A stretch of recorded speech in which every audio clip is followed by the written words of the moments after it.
नमस्कार, पीके भी maths YouTube channel में आपका स्वागत है। मेरे प्रिय साथियों, आज हम आपको 10th क्लास का संस्कृत यानी प्यूसम पंचम पाठ भारत महिमा लेकर आए हैं। इससे पहले हम और चैप्टर पढ़ा चुके हैं। चलिए तो चलते हैं। 10th क्लास का संस्कृत है प्यूसम भाग 2 10th क्लास का है। भारत महिमा चैप्टर है, चतुर्थ पाठ। अगर आप मेरे चैनल पर नए हैं तो प्लीज़ चैनल को सब्सक्राइब कीजिए और साथ में आने वाले घंटी का बटन जरूर दबाइएगा ताकि वीडियो का नोटिफिकेशन आपको मिलता रहे। सभी विषय हम आपको एक सीरीज में पढ़ाते रहेंगे। अभी लॉकडाउन है, सभी जगह क्लास बंद है, आप ऑनलाइन सुविधा ले सकते हैं। चलिए वीडियो को स्टार्ट करते हैं बिना समय को गंवाएं। भारत महिमा यानी भारत की महिमा। भारत महिमा का अर्थ क्या होता है? भारत की महिमा। अस्माकम देश भारतवर्षमिति कथ्यते, हमारा देश भारतवर्ष है ऐसा कहा जाता है। यानी हम लोग का देश क्या है? भारतवर्ष है। अस्य महिमा सर्वत्र गीयते, इसकी महिमा सभी जगह गाए जाते हैं। यानी भारत देश की महिमा हर जगह गाया गया है। पाठे अस्मिन् विष्णुपुरात् भागवत पुराणात् च प्रथम द्वितीय च क्रमशः पद्यम गृहीतम अस्ति। इस पाठ में विष्णु पुराण और भगवत पुराण से प्रथम और द्वितीय श्लोक जो है लिया गया। यानी प्रथम श्लोक विष्णु पुराण से और द्वितीय श्लोक भगवत पुराण से लिया गया है। अवशिष्टानि पद्यान अध्यक्षेन निर्म्य प्रस्तावितानि। कहता है कि नीचे निर्मित प्रमुख पद मुख्य रूप से प्रस्तावित है। यानी नीचे जो लिखा गया है यह पद यहाँ से लिया गया है। भारतम प्रति भक्ति अस्माकं कर्तव्य रूपेण वर्तते। हम सब लोगों का भारत के प्रति यानी देशभक्ति कर्तव्य के बारे में चर्चा इस श्लोक के द्वारा किया गया। यानी भारत हमारा देश है, हमारा क्या कर्तव्य है, भारत के संरक्षण में क्या योगदान होनी चाहिए, उसकी चर्चा किया गया है। पौराणिकी, पौराण में क्या कहा गया है? गायन्ति देवा किल गीतकानि, धन्यास्तु ते भारत भूमि भागे, स्वर्ग अपवर्ग अस्पद मार्ग भूते भवन्ते भूय पुरुषा श्रुत्वात्। गायन्ति देवा किल गीतकानि कहने का मतलब है देवता भी गीत गाते हैं जिसके। कौन सा देश है जिसके गीत देवता गाते हैं? तो भारत है। कहता है कि गायन्ति देवा किल गीतकानि, देवता भी गीत जिसके गाते हैं। धन्यास्तु ते भारत भूमि भागे, और वह भारत की भूमि धन्य है, वह स्वर्ग से भी बढ़कर है। स्वर्ग अपवर्ग अस्पद मार्ग भूते, वह स्वर्ग और मोक्ष प्रदान करने वाली योग्य भूमि है। भूय पुरुष सुरत्वात्, और यह देवत्व के रूप में विद्यमान है। यानी कहने का मतलब जो मनुष्य भारत में जन्म ले लेता है वह देवता के समान हो जाते हैं। और भारत की भूमि क्या है? धन्य है। जिसका गीत कौन गाते हैं? देवता। तो पूछेंगे प्रश्न कि देवता किसके गीत गाते हैं? तो भारत के गीत गाते हैं।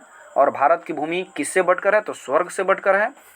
और यहाँ जो साधारण सा देवता भी समझिए जन्म लेने के लिए तरसते रहते हैं, और यहाँ जन्म लेकर मनुष्य भी देवता के समान हो जाते हैं। अहो अमीशांग किमकारी शोभनम प्रसन्ना एव स्वित इत स्वयं हरे य जर्मन लब्धव निरिसु भारत अजिरे मुकुंद सेवोपयकम स्पृहाहीन। कहने का मतलब है अहो अमीशाम किमकारी शोभनम, ऐसा जो होता है वह सौभाग्य से होता है जो हरि के सेवा करने योग्य होते हैं। जो स्वयं हरि यानी जो हरि के सेवा करने योग्य होते हैं, उनकी प्रसन्नता इच्छा प्राप्त करते हैं, वहाँ यह जन्म प्राप्त करते हैं। यानी कहने का मतलब है जिस पर अहो अमीशाम किमकारी शोभनम, यानी हम बहुत भाग्यशाली है, बहुत प्रसन्न है, क्योंकि हरि के कृपा से ही हम भारत में जन्म लिए हैं। बिना हरि के कृपा के भारत में कोई जन्म नहीं ले सकता है। और देवता लोग भी भारत में जन्म लेने के लिए तरसते रहते हैं, क्योंकि भारत की भूमि धन्य है और भारत की भूमि स्वर्ग से बढ़कर है। भारत की भूमि किससे बढ़कर है? तो स्वर्ग से बढ़कर है। चलिए उसके बाद है आधुनिकी। इयं निर्मला वत्सला मातृभूमि प्रसिद्धा सदा भारतम वर्षमेतत् विभिन्ना जना धर्म जाति प्रवैदैर्यकम एकत्व भावम वहंतो वशामि। कहता है यह भारत की भूमि बहुत निर्मल है, बहुत ही निर्मल है। हम लोग की भूमि बहुत ही विशाल है और बहुत ही रमणीय है। भारत की भूमि क्या है? बहुत ही रमणीय है।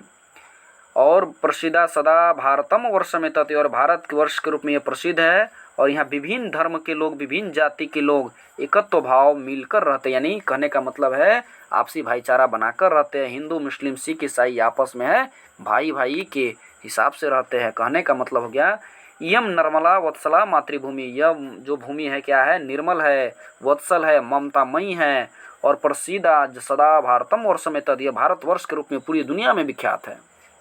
विभिन्न जन विभिन्न लोग, धर्म जाति प्रभेद, विभिन्न जाति के लोग, विभिन्न धर्म संप्रदाय के लोग एकत्व भावम, एकता के भाव से, यानी अनेकता में भी भारत क्या है, एकता है और साथ मिलकर रहते हैं। ऐसा है हमारा मातृभूमि। विशाला तस्मद्या धारा भारतीया सदा सेविता सागरैरमिरूपा बनई पर्वत निर्झरई भव्य भूति बहंती अभिरेशा शुभा चापगा भी।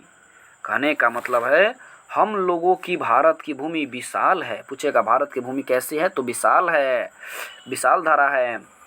सदा सविता सागरई रमरूपा, वह रमणीय है, शुभ है, ऐश्वर्य वाली है। यह सागरों, पर्वतों, वनों, झरना इत्यादि को धारण करने वाली है और हमेशा सेवा के योग्य है, यानी भारत की हमेशा हमको सेवा करनी चाहिए।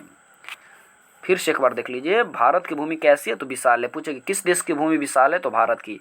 यह हमेशा विशाल है भूमि, यह सदा रमणीय है, शुभ भव्य ऐश्वर्य वाली है, यह सागरों से सेवित है, वन से सेवित है, पर्वत से, निर्झर से, यानी सबको धारण करके भारत की भूमि अपनी महिमा को वृद्धि करती है। और हमको भारत की भूमि को क्या करना चाहिए, सेवा करनी चाहिए। भारत की भूमि हमेशा सेवा योग्य है। जगत गौरम भारतम शोभनीयम सदा अस्मात् अभिरेत तथा पूजनीयम भवेत देशभक्ति समेषां जनानां प्रादर्श रूपा सदा वर्जनीया। यह भारत हम लोगों के द्वारा सदा पूजा करने योग्य, संसार का गौरव और तथा शोभनीय है, यानी हमको भारत देश की पूजा करनी चाहिए और यह संसार का शोभनीय है। सभी जनों को हमेशा आकर्षण योग्य आदर्श रूप देशभक्ति होनी चाहिए, यानी सबको देशभक्ति होनी चाहिए अपनी मातृभूमि की रक्षा के लिए। अपने अगर प्राण को भी त्यागना पड़े तो मातृभूमि की रक्षा को करनी चाहिए, मातृभूमि की रक्षा से पीछे नहीं हटनी चाहिए। इस तरह से इस पाठ का अर्थ हमने आपको बताया। फिर अगला वीडियो लेकर हम आएंगे, प्रश्नोत्तर अगले एपिसोड में करेंगे। अगर आप मेरे चैनल पर नए हैं तो प्लीज़ चैनल को सब्सक्राइब कीजिए। अगर आप भी चाहते हैं कि मैट्रिक परीक्षा में अधिकतम स्कोर प्राप्त करें तो आज ही आपके अपने चैनल PKB मैथ को सब्सक्राइब कीजिए और साथ में आने वाले घंटी का बटन जरूर दबाइए। वीडियो को लाइक कीजिए, कमेंट कीजिए और ज़्यादा से ज़्यादा शेयर करना ना भूलिए। थैंक्स फॉर वॉचिंग वीडियो देखने के लिए धन्यवाद।